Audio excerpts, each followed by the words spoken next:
যদি সেনেকৈ কোনোবা যদি আৰক্ষীয়ে যদি প্ৰহাৰ কৰে প্ৰথম বস্তুটো কি হয় আমাৰ মানুহবিলাকে পটকৈ খং উঠি যায় খং উঠি পেলাই উল্টাই এখন নিজেও মাৰি দিয়ে পুলিচক সেইটো কাম কেতিয়াও কৰিব নালাগে সেই সময়ত যদি মাৰি আছে সেই সময়ত কিবা কৰি পেলাই তাৰ পৰা ওলাই আহিব লাগে আৰু পুলিচৰ লগত বেছি প্ৰথম কথা তৰ্ক বিতৰ্ক কৰিব নালাগে কাৰণ এইটো কেছত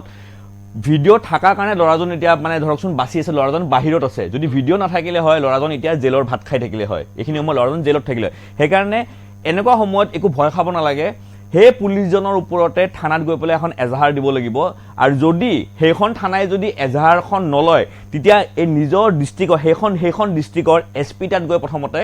এখন এপ্লিকেশ্যন দিব লাগিব যে পুলিচে মোক মাৰিছে আৰু মাৰাৰ পিছত যেতিয়া মই থানাখনত যেতিয়া গৈছোঁ থানাখনে মোৰ কেছটো ৰেজিষ্টাৰ কৰা নাই থানাই মোৰ কেছটো ইনভেষ্টিগেট নকৰোঁ বুলি কৈছে যদি ইনভেষ্টিগেট কৰি দিয়ে যদি কেছ ৰেজিষ্টাৰ কৰে তেতিয়া ভাল কথা যদি নকৰে এছপি তাত দিব পাৰে আৰু এছপি তাত দিয়াৰ পাছত যদি এছপি গুৰুত্ব নিদিয়ে তেতিয়া কোৰ্টৰ কাষ চাপিব লাগে চিনাকি এডভকেটৰ লগত কথা পাতি পেলাই কোৰ্টৰ কাষ চাপিব পাৰে আৰু তাৰ পাছত যদি সেইখিনি বস্তু কৰি থকা সময়তো আমি গৈ পেলাই human rights Assam human rights কমিশ্যনতো আমি গৈ পেলাই এখন এপ্লিকেশ্যন দিব পাৰোঁ যে পুলিচে মাৰা বুলি আৰু ষ্টেট পুলিচ একাউণ্টেবিলিটিতো আমি কমপ্লেইন দিব পাৰোঁ পুলিচৰ ওপৰত উইথ